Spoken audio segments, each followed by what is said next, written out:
Querido Padre Felipe, queridos irmãos e irmãs em Cristo, a palavra, ela é rica, ela é gostosa de saborear, porque ela nos dá indicações daquilo que de fato nós precisamos fazer para viver a nossa fé e de modo muito especial hoje a nossa vocação. Quando nós falamos de vocação à vida cristã, a maioria de nós deu a primeira resposta a esta vocação quando ainda éramos crianças de colo. Quando fomos conduzidos por nossos pais, diante de um sacerdote, de um diácono, ou mesmo de um ministro leigo, para através das águas do batismo, trazendo presente o coração chagado de Cristo na cruz, fôssemos lavados de um mal que os nossos pais deram inocentemente, por serem humanos, o pecado original. E lavados deste mal, recebemos também uma unção.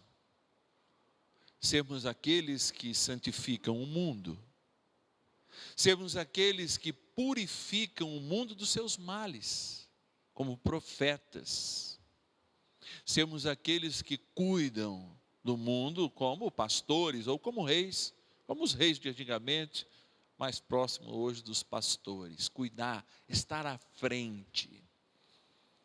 E aí é interessante que ao falar de talvez uma vocação mais emblemática da palavra de Deus, esta vocação de Jeremias, que consagrado desde o ventre, que aliás São Paulo resgata um trechinho desta fala lá em Gálatas, inclusive é meu lema sacerdotal, mas buscando aprofundar o dom e o ministério, e o munus profético, a palavra de Deus hoje vem nos explicar com bastante força o que é ser profeta. Primeiro, a figura da palavra. A palavra é pura.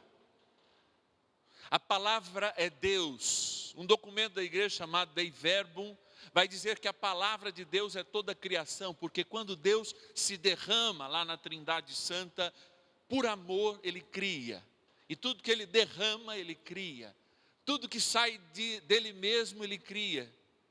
E ao criar cada um de nós, numa única grande canção, numa única grande poesia, é todo o universo, como vai dizer Romanos 8, também geme a busca do seu Salvador, geme a busca da sua completude, busca se completar.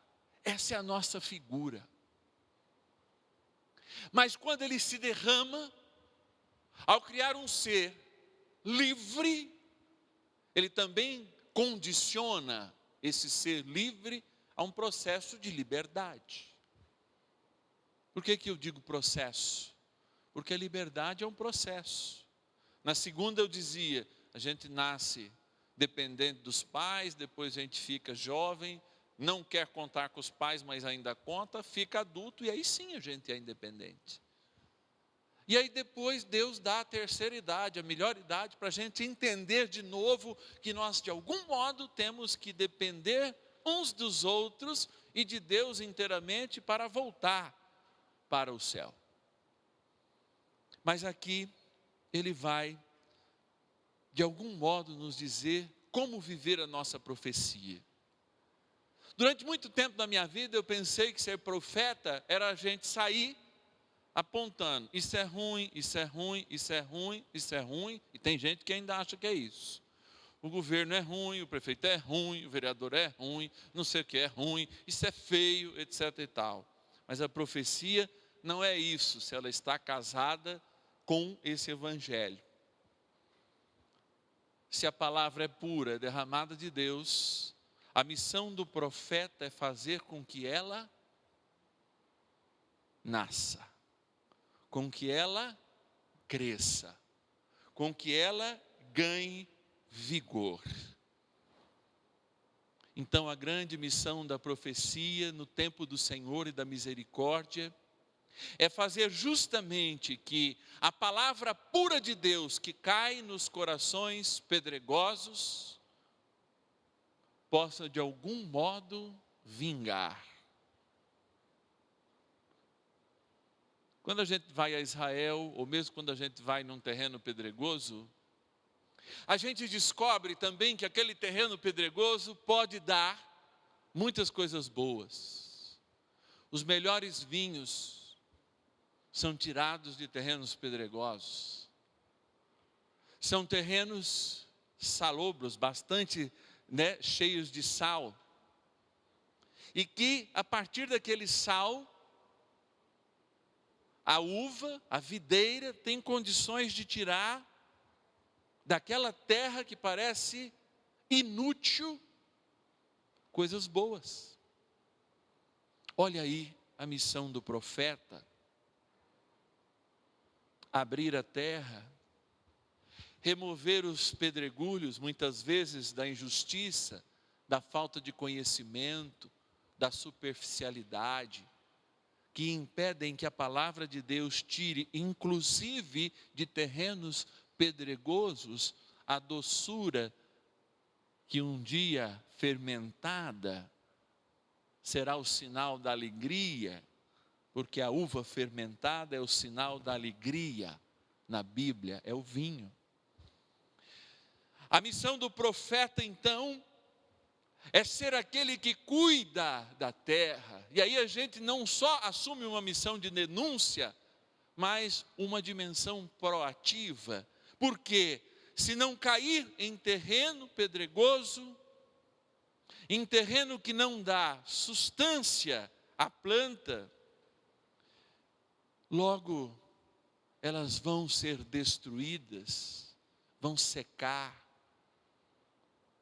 Então, quantas vezes em meio pedregoso a nossa missão de profetas é estar com a enxada na mão, aprofundando o leito da palavra de Deus, para que ele possa crescer, encontrar caminhos, aprofundar as suas raízes, para que a palavra derramada na liberdade do homem não fique na superficialidade.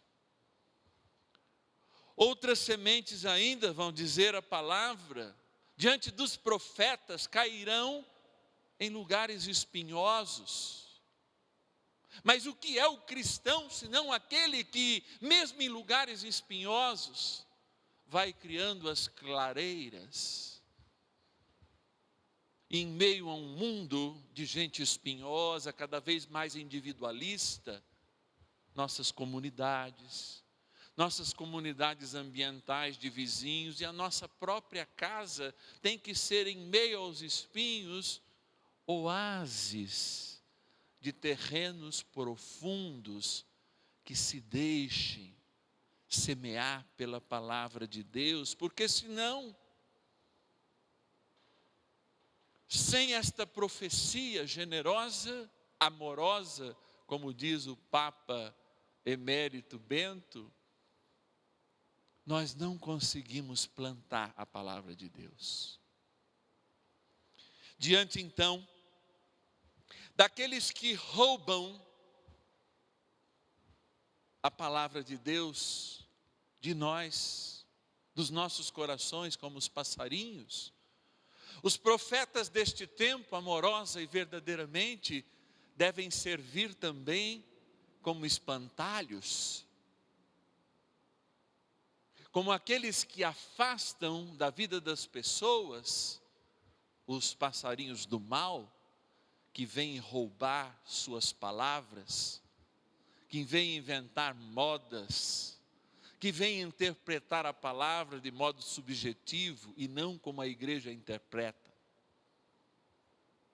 A missão daqueles que foram escolhidos para anunciar a justiça de Deus diante deste evangelho é a missão de cada um de nós, que não pode jamais desistir de aprofundar as veias de um terreno pedregoso, para que a palavra de Deus fecunde a doçura da uva e produza a alegria do vinho.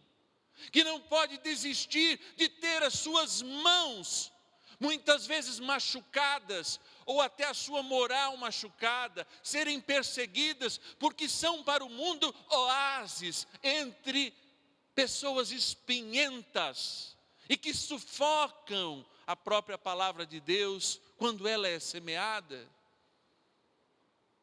Ou mesmo espantalhos, ou guardas, que se opõem à figura, nesse caso maléfica, de passarinhos que roubam aquilo que temos de melhor, o que a palavra foi lançada em nós. E aí o Senhor diz, para você que está em casa, como diz para mim, como diz para quem está no metaverso, nossos 20 convidados agora, para quem diz quem nos está acompanhando do YouTube, na América do Norte, aqui na América do Sul, na América Latina, tantos e tantos que nos assistem. Quem tem ouvidos, ouça. Porque o Senhor está dizendo para nós, tenha ouvido para me ouvir, e saia para viver a profecia na qual eu te chamei. Este tempo depende da tua profecia, porque a palavra eu semeio. E talvez a gente devesse dizer isso agora para nós mesmos. Este tempo depende da minha profecia. Os meus filhos dependem da minha profecia. A minha fé depende da minha profecia. Porque se a minha fé está caindo, a palavra de Deus está caindo em lugar pedregoso, eu vou ter que a minha enxada para aprofundar os leitos dessa terra, limpar essa eira. Eu vou ser aquele que, mesmo com as mãos calejadas ou machucadas pelo espinho, abre essas clareiras para que a palavra de Deus possa crescer e com ela constituir o reino. E se preciso for, eu servirei de espantalho para espantar no nome do Senhor Jesus todos os passarinhos do mal que queiram roubar na superfície do terreno do meu coração a palavra que pela Trindade foi nele derramada para crescer e fazer acontecer aquilo que nós rezaremos no Pai Nosso.